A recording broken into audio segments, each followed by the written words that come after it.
So, you want to create a YouTube channel or a podcast? My condolences.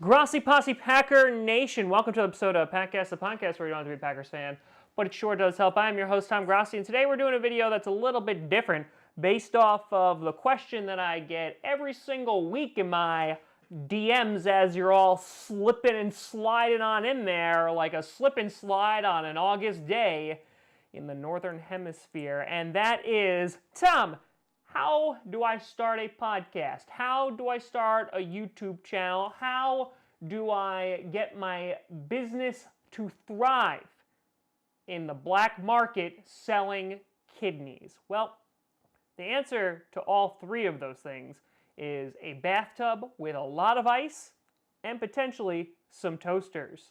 Now, what we're going to be doing today is I'm just going to break down 5 things as to how you can get your channel / podcast up and running.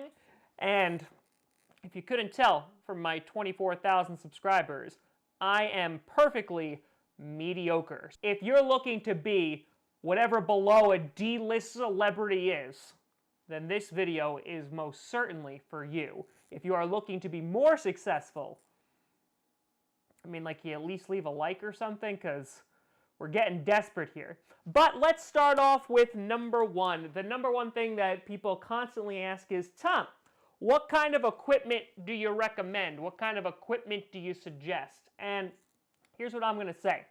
Spend smart, don't spend a lot. So for example, when I first started, I started out with a soundboard, I got some fancy microphones and what have you. And it all sounded well and sounded good. But the majority of podcasts / channels, if you're going to do something that is going to require some kind of audio and your camera doesn't pick up audio, what have you, you need a microphone. Some people will go out and just spend $500 on equipment. And the problem is because the majority of podcasts quit, or podcasters quit, or podcasts don't go within the first year, the vast majority of them are gone. And that's because it's difficult, it's time-consuming, it's not very rewarding, especially financially. And so because of this, what you just wind up being left with is $500 in the hole and a whole bunch of equipment that you're never going to use. So my suggestion is go online, go on Amazon, buy or wait till Black Friday, and go and buy like a USB mic, like a snowball mic, and basically just start off there. And you don't need something super duper fancy. Now, unless you're doing an ASMR podcast in which you really need to speak softly into the microphone, you really could just wing it with about a $100 microphone and then just upgrade if you decide that you want to continue. But the biggest regret that people have is they go out and they spend a ton of money and then they wind up not using this stuff at all. For example, like this lighting equipment. I went out to Home Depot with no background in lighting or building or being functional in any way, shape, or form. And I built this lighting system, and it's been working for about 3 years, which is how long I've had this video component for the podcast. And this was simply PVC pipe. I bought the bulbs. The bulbs have lasted me 3 years. I haven't had to change a single one yet. And it works wonders compared to what my old videos used to look like. You can go back and look. They're dreadful. And so what I'm recommending to you is spend the least amount of money as possible without sacrificing the quality. What I mean by that is, again, you don't need a perfect microphone. You don't need a $500 mic to start out with. Worst case scenario, you can always upgrade, but this needs to be a thing you're going to try out. Don't spend a ton of money before you decide if you even like it or want to pursue it. Then moving on to number 2.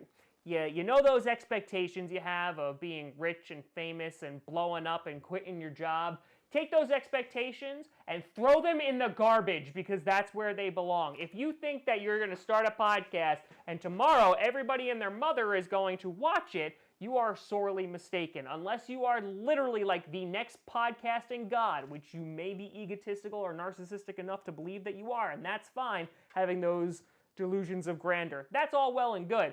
But to be honest, this stuff takes a really, really long time. This is the 4th year, 5th season that I'll be doing Packcast, and I just started making money last year, and the amount of money I'm making just covers the cost of the equipment for hosting it on SoundCloud, etc. And so this stuff takes a really, really long time. So if you think that you're going to be able to do this and be up and running in a year, I would temper your expectations just a little bit. My first year that I did it, it was just on SoundCloud. I did over 25 episodes and a grand total of 5,000 people for that whole first season listened. I was ecstatic. I absolutely was like, oh my God, this is wonderful. This is great that 5,000 people want to hear my stupid voice come out of this stupid face. And so that's great. But your expectations of like, man, I'm going to hit 1 million views, or I'm going to hit 100,000 views, what have you, it is a slow, grinding out process. And to be honest, the majority of podcasts, when they first start out, they suck. Like, they suck ass. It's going to take a while for you to find your groove. So that's why you spend as little as you possibly can without sacrificing the quality. You go in, you hone your craft, and then maybe after years, you'll start getting some attention. But again, if this is like, you think like this is a quick way for me to make like fame and fortune, the vast majority of us, including myself, that's just that's not going to be the case. Number 3, the most important of these tips is you need to do it because you enjoy it.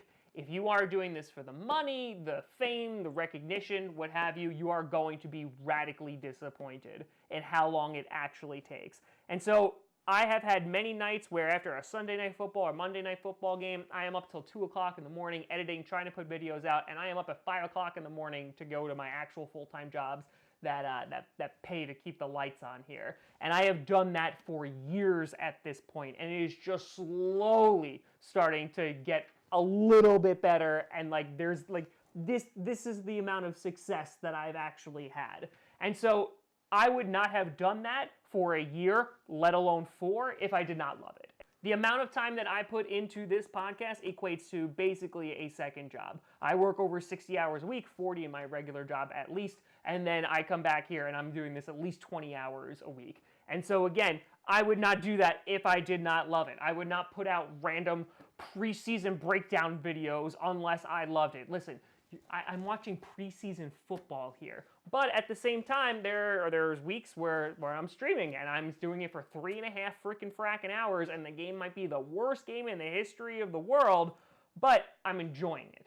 And so I'm enjoying the interaction, I'm enjoying all of that. And so if you are someone who's gonna be like, hey, I don't care if I don't make any money out of this, then yes, start a podcast, start a channel, because again, it's the market itself. Everybody has a podcast. Everybody is trying to do something.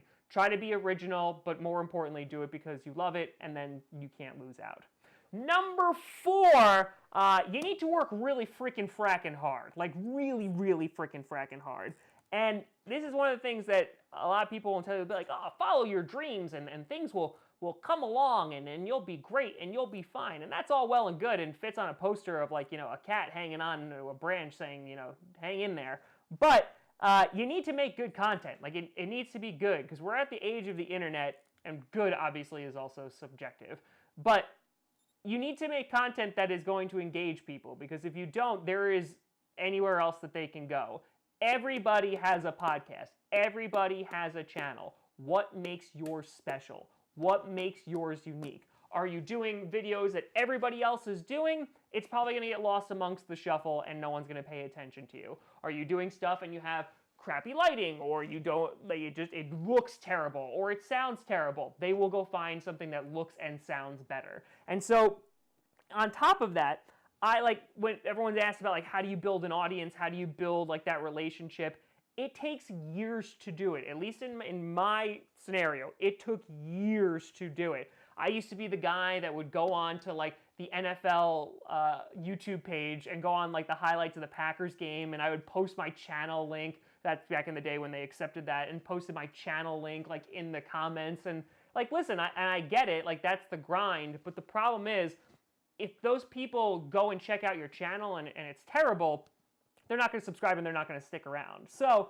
what I'm saying is that if you have a social media presence, great. That obviously makes your life a lot easier. You could do it that way. But at the same time, like, you could go back and look at my Twitter and my Instagram right now. The amount of times that like I self-advertise and are like, hey, look at this thing I'm doing. No one gives a crap. They're just like, yeah, whatever. It is what it is. You have to like build genuine connections with people. You need to build a genuine community. That's one of the things I'm most proud of, is that we have Bears, Vikings, Eagles, Lions, the whole nine fans in here. And that's because of what we've created together. Because again, it's genuine. It's not something that's fake of like, smash that like button, guys, and give me your money. That's not how it is. But at the same time, when it comes to trying and building that, like I bought, back in the day when I got my first interview with Mark Murphy, I thought I needed to be something of like, oh man, I need to look legit. I bought Twitter followers. I bought like 5,000 Twitter followers. And it didn't do anything. It doesn't do anything to yourself. Your numbers still stay low of people who like it and retweet it, and you could buy all that crap. But it's a waste of money. After a year went by, all the followers went bye-bye, and I was left with losing out on 15, 20 bucks. It's not worth it. So it needs to be genuine. It needs to be real. And then I think you have a better chance at kind of sustaining like some longevity. I mean, I remember the first podcast that actually broke 100 views, and I was like jumping up and down and I was celebrating, and that was 4 years ago. And like that kind of stuff, like you remember that. And I remember the first thing that hit 50,000 views or 100,000 views. Like every single time 2 years ago that a podcast would hit over 100 views, I would consider that a success. And it's that kind of incremental growth that like really gets you proud of what you're doing. But again, it takes a really, really long time. And finally, number 5. Even if you follow every single self-help blog or this video or what have you, there's a chance that you're still not going to find success. People won't watch it. People won't like you, let's talk about that for a second. I read somewhere, and I kind of like this quote, and I modified it a little bit. It's that you can make the greatest apple pie in the world, and there are still going to be people who don't like apple pie. There will be people who don't like you just because, whether it's because how you look, how you sound, the content, how you deliver things, what have you. I have the voice of a prepubescent boy. Yep, that's not going to change at 28 years old going into 29. There are people who are just like, I cannot stand the Muppet voice that comes out of his mouth. Understandable, don't hold it against you.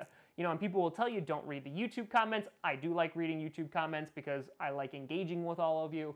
But again, like there is toxicity on the internet. Oh God, I can't talk. There is toxicity on the internet.